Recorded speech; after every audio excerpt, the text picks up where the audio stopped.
This podcast is brought to you by Most Valuable Podcasts, leading the league in podcasting entertainment. What's up, everybody? Ricky Widmer here, along with the one, the only, Brandon Swanson. Hey. And we are back. The Primetime Podcast returns here on Most Valuable Podcast, and you guys can see us this week. Hello, welcome in. If you're on YouTube, if you're on Blog Talk Radio, thank you for listening to us each and every week. We got a jam-packed show for you guys, but this past week of college football, Brandon, I mean, the end of it, I'll be honest, I kind of ignored it because my Cubbies were playing in the NLCS. You own the Cubs. I do, my Cubbies. I own them. Me and Mr. Ricketts, we're kind of working together. Yeah. I know Ricketts. He's a great guy. I love the guy. He does all the front scene stuff. I'm behind the scenes. I don't want any of the credit. I want to be a commenter. Or a commoner. That's what I'm looking for. A Commodore. Yeah, a Commodore would be cool, A Commodore. too. But we had some great games this week. Tennessee got blown out. Exactly. We also had the Badgers and the Buckeyes play a close one. We had Indiana almost upsetting the Nebraska Cornhuskers. We had the Arkansas Ole Miss game. And I can't wait because all of this is all leading up to those college football playoff rankings that we're going to get in about a week or so. Yeah, that's exciting. I mean, there was so much going on this week, and I think that, you know, October is definitely the month where the magic starts to happen, you know, and you find out who the real good teams are. You find out who the teams are that they were doing pretty well, but now they're starting to play the meat of their schedule. They're not doing so well. Another team that almost got upset, Clemson, and I think you were almost happy to see Clemson get upset, but it's not that I hate them. It's not that I hate them. It's just I love Louisville so much this season that I wanted Clemson to lose so that Louisville could be right back in there, and one more loss from Clemson means that Louisville would be playing for that ACC title game, probably maybe a college football playoff berth. And folks, a funny thing, so Ricky, myself, and our very own Sean Anderson, we were out to dinner on Friday night, and that's when Louisville was playing. They were playing Duke, and at the time, I think the score was 10-7, 14-7, something like that, and Ricky was getting really nervous, and then Louisville, we found out, won the game, and Ricky was really upset that Lamar Jackson had only scored 2 touchdowns. Only 2. He was very upset, beside himself, actually. One through the air, one through the ground. That's not Lamar Action Jackson. That's not the guy that I'm growing up right now, growing up as a 26-year-old kid. Yeah, I said kid, not a man. I'm a kid. Growing up, I'm watching him right now. That's not the Lamar Jackson that I know and love. So I want a little more touchdowns from him. But we got a jam-packed show. We're going to be looking at the SEC, Texas A&M, and Alabama. Looking at the Big 12. How would an undefeated Big 12 team fare in the college football playoff rankings this season? And then we're going to look at the hot seats for college football head coaches. Who's on the hottest seat? Who could get fired at the end of this year? And Brandon, we are going to start in the SEC. Texas A&M 2 weeks ago played Tennessee, beat them 45-38. Tennessee almost came back in that one to beat the Aggies. They get the week off. Alabama this week played that same Tennessee team, rolled them 49-10. Didn't stand a chance. Hurd on the ground only had 28 yards for the Tennessee Vols on the ground. Just stifling defense. Great play from Hurts and all of the guys at Alabama. Where I saw an article today on ESPN where someone's like, dare we say it, we're seeing the new and improved Alabama Crimson Tide football team. But we got a big matchup this week. Same divisional foes, SEC. It's no doubt winner of this game is going on to play for the SEC title game at the end of the year. Well, it's a game of the unbeatens. And I think that's the biggest thing. And I'll take a look at the upcoming game kind of from the Alabama perspective. You want to take a look at it from the A&M perspective. I think for Alabama right now, they were a team that when we were talking about teams and we were making our predictions in the preseason about who's going to go to how teams are going to fare, who's going to win the conferences, and then who's going to end up going to the playoffs. And I had Alabama in there, but I did not think that they were going to be as good as what they were last season. They could be better.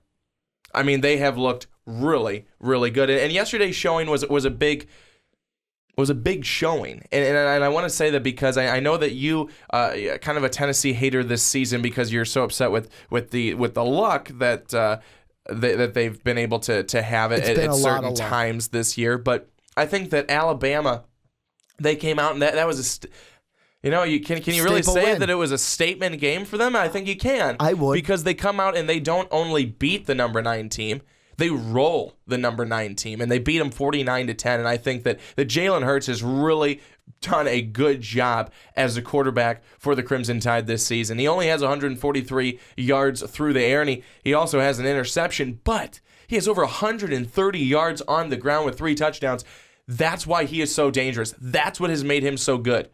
That's what makes him so good, because he is that quarterback that he'll beat you in so many ways, and you cannot defend against that, because if you defend against the pass, he's going to beat you with his legs. If you defend against him being able to run, then he'll just beat you through the air. Well, and it's going to open exactly up more lanes for some of the guys to be able to run some routes down the field, and that is what Alabama thrives on. They thrive on being able to confuse the defenses, not know exactly what they're going to do, and I think that that's one thing. They love Jalen Hurts, the true freshman. He is going to be very good for this Alabama team for years to come. Well, and that's exactly what Hurts did. I mean, 143 yards through the air, a $132 on the ground, had 3 touchdowns, all of his touchdowns on the ground, as Bo Scarborough had over 100 yards only on 5 carries. That's phenomenal, even in itself for the running back. But the defense for Alabama, too, was stifling in that Tennessee game this past week, holding Tennessee's main rusher to 28 yards in the game. Joshua Dobbs only had 92 yards on 16 completions, and he only threw 27 passes. Didn't have a touchdown, only had an INT. Finished with a QBR of 3.7. 3.7, lowest that I've seen ever in a box score that I can remember. But this game is going to be so important because it's going to be whichever offense, to me, it's going to be whichever offense can take advantage, because Alabama's defense, we saw it against Tennessee. They're not playing around. They'll limit your quarterback. They'll limit your running back. They'll make you punt, turnover, punt. That's just what they will do. But with Texas A&M on their side, they also have that strong defense too. They have a guy in Myles Garrett who is the best pass rusher in college football right now, who even on draft boards, Mel Kiper came out with his latest draft board this past week. Myles Garrett's at the top. That's how good this kid is. And I think that defense could rule this game, where we're not going to see a 45-38 kind of a game. This is going to be a, like, if it's close, like 27-24 or like 28-20 or like even 17-10 kind of a game. Defenses are going to rule it. And then basically it's okay. McKnight, Hurts, which one of you guys is going to take the team, take the ball into your own hands, and win the game for your team? Because looking at Texas A&M, they did not roll Tennessee. Like, that's the great thing about this matchup. We can look at these two teams' last games and kind of compare them pretty well because they played the exact same opponent. Alabama did it on the road. Texas A&M did it at home. That's the only difference. And with Texas A&M, the defense let Joshua Dobbs almost throw for 400 yards, but they did force 2 picks on him. 127 yards for the backup Kamara, because Hurts didn't even play that game. To me, I'm going to side with Alabama. They're obviously the favorite, but Texas A&M this year has surprised me because, Brandon, remember in the preseason when we were talking about Kevin Sumlin, and we're saying, there's a chance that he's probably going to get fired at the end of the year. Not going to be a great year for him, but the transfer of Trevor Knight has proved to be a good one for the Aggies. I think it has been, and I think that one of the things that we were definitely looking at too was can Kevin Sumlin get a hold of this team and really bring them together with everything? He's done it. He knew that there was pressure on him. I think that he probably felt that pressure, and I think that his guys have come out and they've performed for him.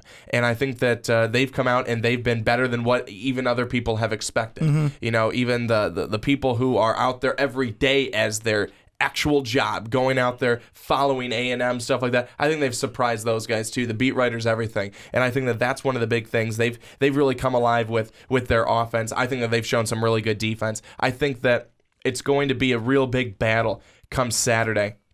It's going to be a fun one, though. I think it's definitely going to be a fun one. And I think that, too, it's going to be kind of who else is going to be able to show up. Not just Hurts, not just Knight. Who else is going to come into this? I think that that's going to be a really big piece as well.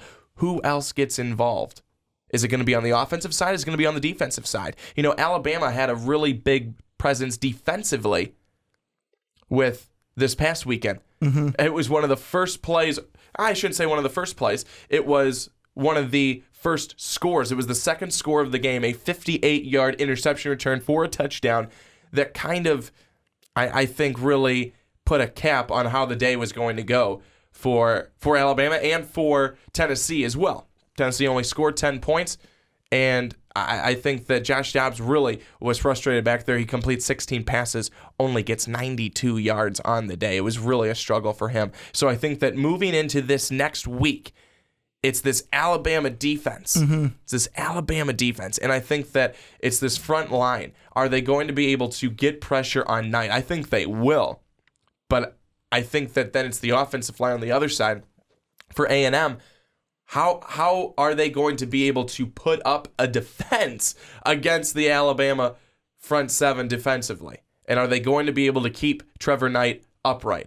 That's going to be the big question. Well, and that's the big thing, is which team can get started quick enough is obviously going to have the better advantage in this game. But I'm looking at the history right now between these two teams, and since Texas A&M came over to the SEC, this is going to be the 9th meeting between these two clubs, where, as I'm looking at right here on Winsipedia.com, and Alabama leads the season series 6-2. Largest margin of victory for the Alabama Crimson Tide, 59-0.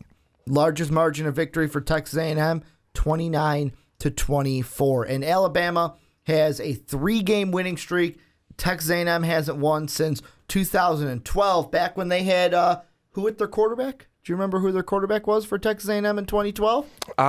For Texas, it was Johnny Manziel. Johnny Football, and that was the game where he went 253 yards, 2 touchdowns, no INTs, 92 yards on the ground. Ryan Swoops had 111 yards in one of those touchdown receptions, where A.J. McCarron, that's where he threw the 2 picks. Eddie Lacy, T.J. Yeldon, whoa, those were some good days for Alabama and even Texas A&M in the SEC. But that game was that 29-24 margin of victory game for the Texas A&M Aggies. This is the kind of game I think we are going to see this year. That kind of a score. 5-point game, really close game. We're not going to see the ones like that 59-0 that Alabama put on for their largest victory against Texas A&M. I think this is going to be a dogfight. I think this is going to be two good teams where I think at the end of it, it is going to be such a good game that we're sitting there and we are going, well, damn, why can't both of these two teams play again for the SEC title game? That's how good this is going to be, because we are going to look across the side at Tennessee, Florida, Georgia, and we're probably going to want to say next week when we're sitting here doing this podcast, we're going to want to say, you know what, Florida, Tennessee, Georgia, it's nice, but get out of here. We're just going to let Texas A&M take your spot so that we can see this game again this season. That's how good it's going to be. Yeah, I think you're right. I don't think that there's going to be anything that disappoints for this game. I think it's going to be exactly how you said. I don't think it's going to be a blowout on either side. I could definitely see a 30-27, a 30-24 final score in that one. I think it's going to be a very, very good game. I'm excited for it. I think it's going to be big, and mainly because it's going to define exactly what happens the rest of the season going forward, and it's going to define that final game for the championship game in the SEC. Yeah, this is basically the SEC West championship game because both these teams are undefeated. Auburn has 2 losses in conference. LSU has 2 losses in conference. Arkansas has 2 losses in conference. Well, guess what? Most of those losses, except for the teams that have not played both of these, are usually coming from these two. So this will probably be a game where the loser of this will finish with 1 loss, The winner will finish undefeated, hopefully, this season, and then they'll either have to play Tennessee or Florida. Right now, Florida in the driver's seat of that SEC East because of Tennessee's last two losses to A&M and Alabama. But before we move on, Brandon, is there anything that we're missing? I don't think there's anything that we're missing, but I think that on my side, taking a look at the Alabama side, it's Jalen Hurts, and it's what is he going to be able to do against Texas A&M, probably one of the best teams that they've gone up against this season. He's going to have to bring his A game. He's been bringing it, though, I feel like all season long. He's going to have to kind of remember it was like the game against Ole Miss, and he brought his A game for that one. That offense was there. Defensively, they did give up a lot of points to Ole Miss, a very high-flying offense. You're going to be taking on another high-flying offense. I would almost say that Ole Miss's offense might be able to put up more points than A&M, in generally speaking. But I think that Hurts, if he brings the game that he brought when they played Ole Miss, I think they're going to be just fine. Well, this is where you guys come in. Let us know down below what you guys think. What do you think? Who's going to win this game? What are the keys? What are you looking from it? Do you agree with me that this will probably be the best SEC game that we see this season?